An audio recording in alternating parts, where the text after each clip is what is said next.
Hey, welcome to the Evolution Real Estate Podcast, where the evolution never stops, where we stay up with that ever-changing modern real estate market, which is always freaking changing. Scott, how you doing? Hey, Justice, how are you? I'm doing great, thanks. Yeah, so if you're catching us here for the first time, we started doing these podcasts, and then we started wanting to do it live because we're talking anyway and figured live can get us some more interactions with people. So this is a way to do that. So I'm a mortgage guy, so my job is to help you get the loan, educate you about the loan, anything about the loan. Scott, on the other hand, he does the real estate side. Scott, go ahead and do an intro.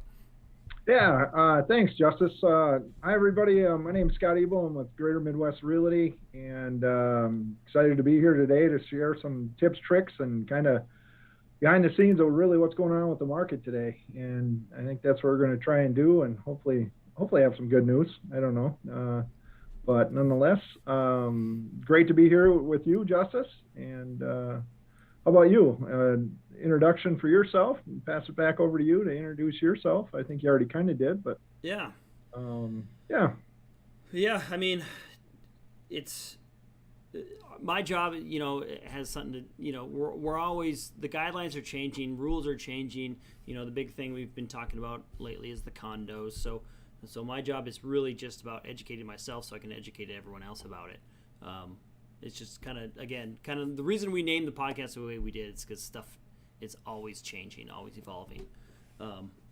So it is. So Scott, I mean, tell us about a little bit of, I've been the one taking trips and going on to warm places. So tell us about your trip to Florida and how that went.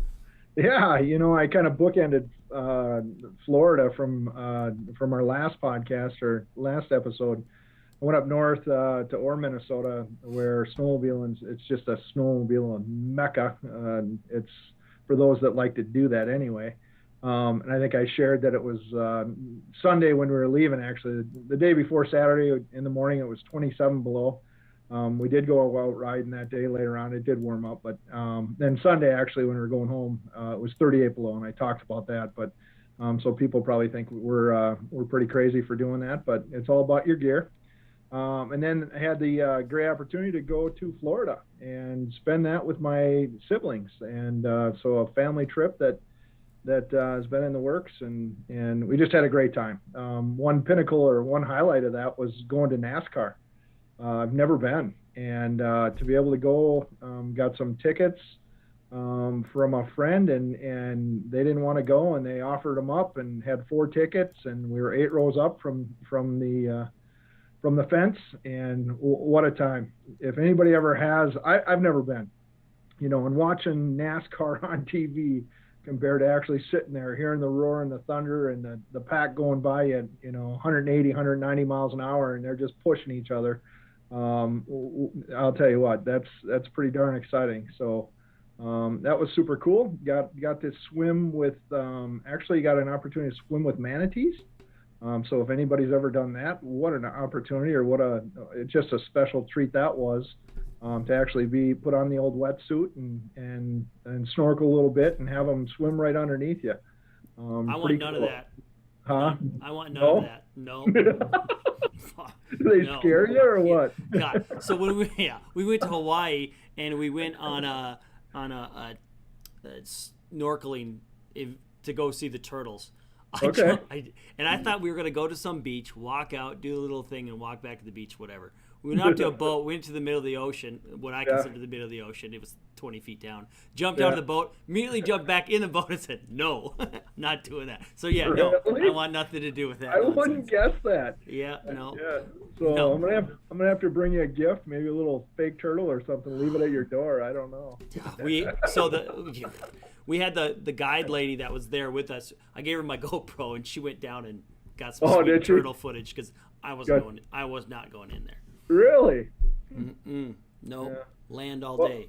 Yeah, so I know a lot of people call manatees a sea cow, but they're actually, people were saying that, and the guy that was with us kind of corrected a lot of us. Is like, no, they're not related to the cow.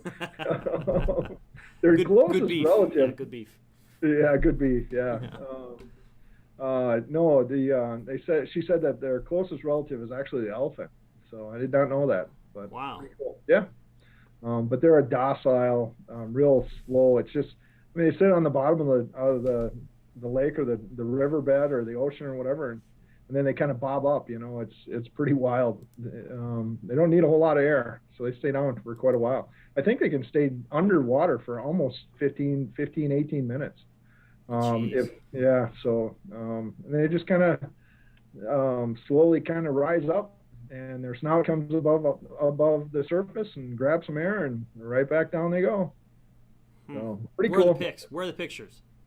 Oh, I got some pictures. I don't have them with me. Oh. Yeah, we got. I should have put some pics. Yeah, we could probably add some. Definitely. Yeah. We'll add some for next time. Yeah, no, we certainly have pictures.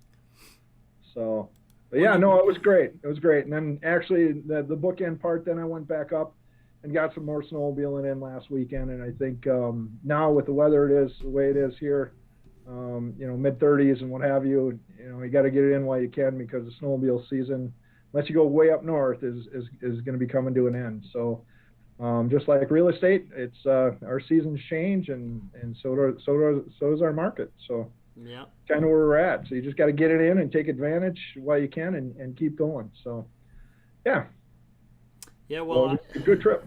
Well, while you were gone, I was renting out my townhome. So my client, I should say my renter who I had in there, then now has moved out, and she became a client, bought a house, and now I'm renting it out. And man, the rental market, that's just as happening in places as this housing market. It's crazy. Yeah. I mean, I can't tell you how many. I probably had over 120 people in the last week and a half ask about this townhome. Really? So, and I'm just want to say, are you pre-approved? Can you get pre-approved? You want to check if you're pre-approved. But yeah, I mean, it's kind of crazy. So like, if you're out there wanting to rent, it might be worth checking to see if you can get pre-approved, because the rental market is insane. We actually ended up getting it booked up last night, after we had to buy all new appliances and all that kind of stuff. But that was kind of in the budget anyway. So okay. She'll get all nice new stuff. Who's moving in for like 2 years? Well, that'd be good. But yeah, the rental market's great. I mean, the housing is just nuts, and so that's probably a good segue to kind of the stuff you want to talk about here. Yeah, that's kind of what we always do, or at least I always share, is the 13 easy for me to say, 13 metro county area, so what I'll ask, I'm going to try and share my screen and go through some of the stuff that we always go through, the home sales and closed and months of supply. So I'm gonna go ahead and try and bring this up. Let me know that you see it. Let's see. Let's see. Yeah, we're just a little zoomed in. Let's see. Is there anything I can do on my end to? Let's see.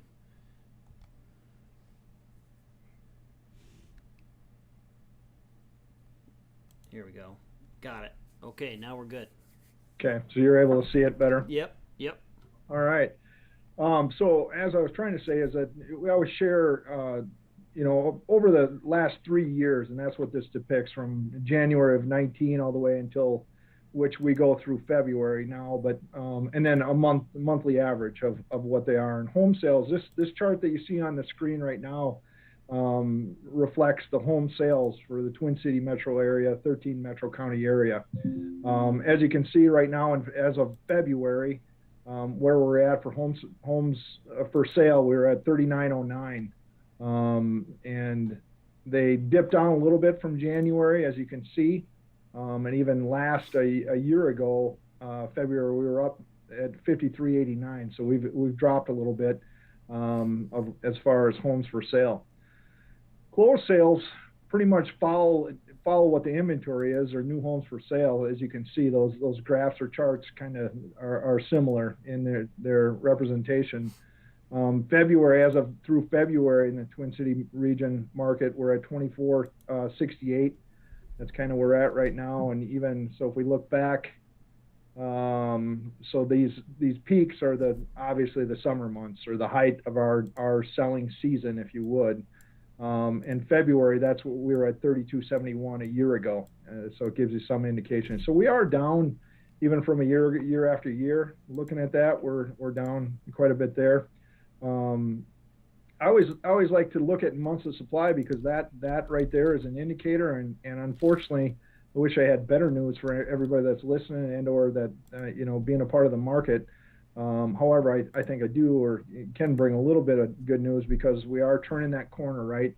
The winter months usually are the slower, as you can see, the peaks and valleys. As of February this past month, we are down to 0.77 months of supply. As you can see, over the last 3 years, that's the lowest we've been year after year. It's never been that low. So if I go back even to February of a year ago, we were at one month of supply. As I've said many times on our program here, that an equal or balanced market for home buyers and sellers is about 5.5, maybe 6, and 5 is pretty relative. So that gives you an indication of where we're at and where we've been even over the last couple of years. If you look where we're at. In February 2 years ago, we were at 1.7. So just gives you some indication. So we definitely need more inventory, people to put their homes on the market. So with that being said, as I move or go on to new listings, so we are coming around the corner. We're getting into the spring market, and it is starting to pick up, as you can see here. A couple of months ago in December, we were down to 25.73, but now we're up through February. We're up about 4,068 homes currently on the market, or new listings coming on this month as of February. So that, I guess, is the bright spot, because you can always kind of look at these January, February, as you can see this uptick. Each month it continues to grow year after year. You can see December, 19, 20 going on, and then it kind of grows. And obviously that was the pandemic start of it. But then here's last year, the growth, and then you're into the summer months, and pretty typical that it starts to fall off or kind of come back down as you look at it. So, but that is a good news part of this, I guess, or a highlight. Talking point that hey, we're getting back into, for buyers or anybody that's looking to come into the market, we're coming around that corner, and I think that there's going to be a lot of opportunity, or more anyway, for listings to come on. So as we go for the next couple of months, so it is still very competitive. There's no question about it. Multiple offers, and you definitely, as we've talked about before, you definitely want to be pre-approved. You want to have your game plan and a strategy, know what you're looking for. Be prepared, and just kind of get out there and look, and be ready to go. There's no question about that. You still have to do that because of the months of supply and really where we're at. So yeah, that's kind of where we're at with the market. Hoping it's going to get better as we go, but that's why we do this, and kind of keep everybody informed and up to date on really where we're at and what we're facing from week to week. So that's what I want to share as far as the market. I can. Is there any comments or questions or? Yeah, I mean it's any remarks on that? It looks like we're following that same trend path in 2020 to 2021, kind of in the same. It had a little bit sharper line there. Yeah. In this February-March time frame. So hopefully it shoots up kind of like it did. And then there's definitely going to be more options. That spring market's coming because it's already starting to get nice, and that's when people start getting out and wanting to get rid of, move and move on. And we're going to have another interesting year with the way COVID has played a part with people being in homes. Maybe they're like, we need a bigger place, or maybe we need to downsize. We have too much stuff. And unfortunately, part of COVID too is there's going to be some divorces and whatnot, and people moving on from homes. So that might change, and push up this inventory, which is desperately needed. Mm-hmm, mm-hmm. And I think another thing that I've been reading about and really seeing quite a bit in a lot of other podcasts and different publications that I've been following is that investors, I think you're going to start to see a lot of investors that are going to be liquidating, hoping to take advantage of the market where it's at. And there's a lot of different things that are happening because of COVID, and also now, of course, in the time that we're taping this or recording this live, you've got Russia and Ukraine and some of the things that'll affect. It'll be interesting to see where we end up and how that will affect inflation and interest rates. I know a lot of times, and you'll probably cover and talk some about that as far as where we're at in interest rates. I mean, ultimately, I know you talk about it, but we're still interest rates are very, very good. There's no question about that. And all the different programs. So there's great opportunity to still get in and still buy. So yeah. Yeah, that's a good segue to the rate talk that I'm going to be doing here. So unshare that, and then I'll switch over to my stuff. So I'll just dive right into it here. Let's see. So just taking a look at this, I know, Scott, you might not be able to see it, but what I'm showing is the Freddie Mac's rates sheets here. And I kind of zoom this in to be November through essentially late last week, last Friday. And you can kind of see, the reason I wanted to show this is because we're seeing, in this December timeframe, rates were still all-time lows, really low around Christmas. And then the new year happened, and things shot up. We got to the peak. And so keep in mind, anyone watching this 3.92 that it shows right here in this little box, that's with points. So a lot of people forget, like when they look at rate sheets and whatnot, or they see commercials on TV, those are including points, and they're not maybe fully explaining or disclosing that. So just know that like some of these rates include points, which means you're paying to get those rates. Just something to know. But either way, you can just see the transition of the rates, and you can see it kind of starting to flatten out. And what kind of started happening in this time frame? Uncertainty in the market, uncertainty with inflation, Ukraine. So we'll watch this. So this report ends on the 24th. When we get a new one in about a week, you'll notice the rates probably go down to here. And that's because of all this uncertainty with Ukraine. So my prediction is you're going to see this thing drop a little bit, and once this Ukraine stuff gets figured out, we're going to be back on our upward trend. So that upward trend will continue to go. And if we zoom this out a few months, and anyone watching this is a free resource. You don't need to have a paid subscription for this if you want to be able to just see past data. But you can see, we've just been hovering at such low rates, and they finally have taken back off. So if you zoom back, the interesting thing, if you zoom back to 2020, right before COVID happened, let's go all the way back. You'll see we're pretty much where we were before COVID happened. So you can see like this jump, this is right before like COVID really took over the country, and rates were like skyrocket. I remember the week that COVID shut everything down because the rates were just like pumping. They were just starting to go up. They were doing what we were doing here. And then COVID happened, everything shut down, and then you could see what happened. Follow that blue line, everything just went way down. And so if you just kind of pretend COVID didn't happen, we're kind of like right back in that same pathway, that same line going up. We're now there. So just another way to kind of look at the way rates are now and where they're going. But we'll see what kind of, world uncertainty creates lower rates. That's a known thing. So hopefully, rates, again, like you said, rates around 4 are still awesome rates, because we don't want that world uncertainty to mean, world war or Ukrainians and Russians going at it. So hopefully that can get solved and things can kind of steady out. Yeah, that would be it's I think that's everybody's hope, is that gets figured out and it ceases here. And but it'll be interesting. I know that weren't the Feds talking about a number of rate hikes, but with now this in play, Do you?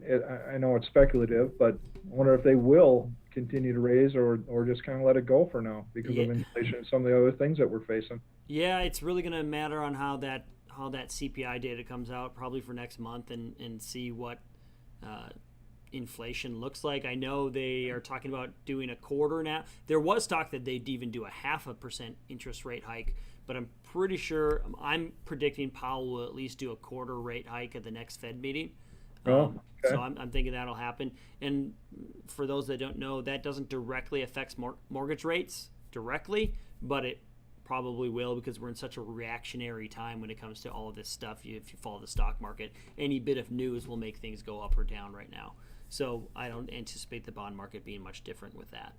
So yeah, I think at least a quarter, and then kind of probably monitor how stuff's going with supply chains in Ukraine and see how this stuff all plays out. But um, if it starts getting worse and the U.S. starts getting more involved, I wouldn't anticipate because then war means all sorts of other stuff going on.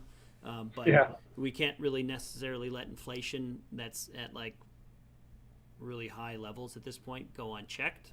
So yeah, we're in an interesting time, and we keep living through historical events. So hopefully, for the next 20 years, we find a way to be just like not a whole lot in the history books. But at the moment, it seems like something new is coming up every other year. What about financing for different people that are looking? I mean, what are some opportunities out there? Different types of banks or different places to work with, or obviously to look to. I mean, is there any recommendations on that? Is there differences there, Justice, that you can share with people? Yeah, so you know, it's kind of one of the topics I wanted to talk about too.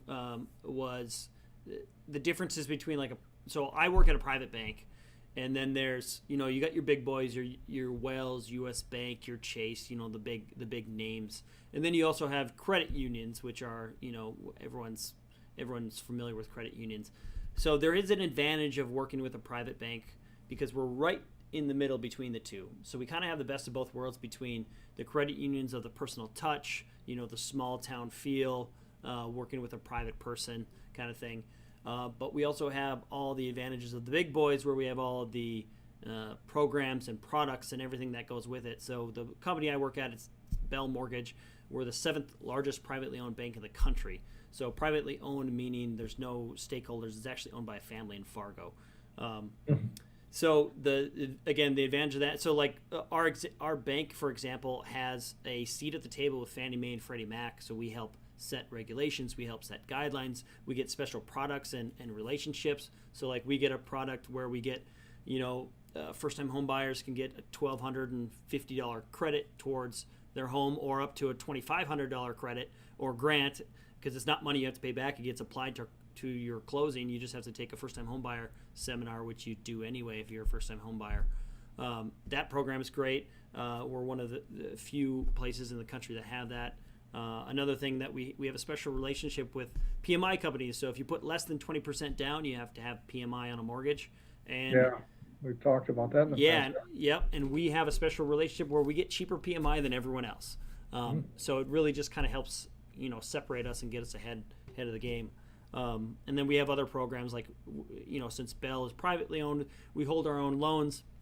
So we have portfolio programs where we can do 10% down on a jumbo mortgage, which not a lot of places will do that.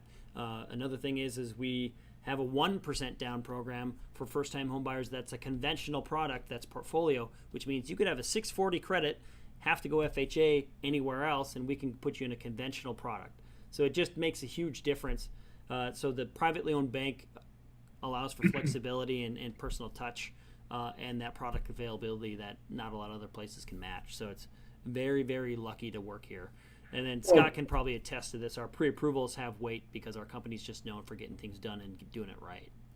Well, and another thing, a big thing about that, Justice, is talking about conventional versus FHA and I'm a big advocate, obviously, and I've talked about the Army and my history and what have you, and all my love for veterans, and they earned a benefit and they should use it. But unfortunately, the market doesn't always see different types of financing equally, or listing agents or sellers or what have you, and there's stigmas. I think. I mean, some of it may be true, but I don't know that all of it is all the time. That it might be harder to get too many inspections like FHA or VA, and they may have a different set of guidelines or inspection guidelines, but I don't know. It's never really caused a deal to fall apart. But however, I think there is other agents and sellers out there that if they can, there is a hierarchy. If they can take, first of all, a cash offer, if they don't need, if somebody comes in with cash, you're seeing a lot of that in the market too. There's been a lot of that, where people will purchase for cash and then maybe come back and refinance or do a cash out refi or whatever later. But then after that, obviously the next hierarchy is going to be a conventional loan. And then, FHA and VA and what have you. So if in today's competitive market, if buyers are able to go conventional, when they're getting financing, it definitely has a stronger weight, or, adds to their power, to be able to purchase. So for sure. Especially for the condos that we talked about, because those condo questionnaires that have kind of turned the industry upside down. If you're FHA, you have to be that condo has to be on an FHA approved list just to be able to offer on an FHA. True. So, bypassing that opens up the world to you as a conventional borrower. Yeah. And that's been, and that's not just now, that's something that's been around for years, with different condo associations having to be approved for that FHA financing, and not all condos are, or I think they have to do that every 2 years and reapply. So it just depends on the association and the importance of the ability or allowing FHA purchases for people to come in and be a part of that association. So but yeah, that's been that way for a long time, but it's still exists, no question. Yeah. So, Scott, anything else to add to today's episode? No, other than if there's any questions or anybody out there that might have any questions, I'd love to answer any. I'd love to get some people on live to interject and even heckle us. Hey, I'm yeah, we do like a good heckle. Yeah, we do that all off camera, but yeah. Well, hey, heckle away. Yeah. So okay, if you're listening or watching this or watching it later, we like to go live on Wednesdays, but feel free to comment and we'll make sure to ask a question. We'll make sure to get it answered. Right. Yeah, absolutely. So. Okay. Well, fantastic, Scott. Good one. And everyone, again, thanks for watching and listening to the Evolution Real Estate Podcast, where the evolution constantly changes and never stops. Thanks, everybody. Enjoy the day. Like and subscribe.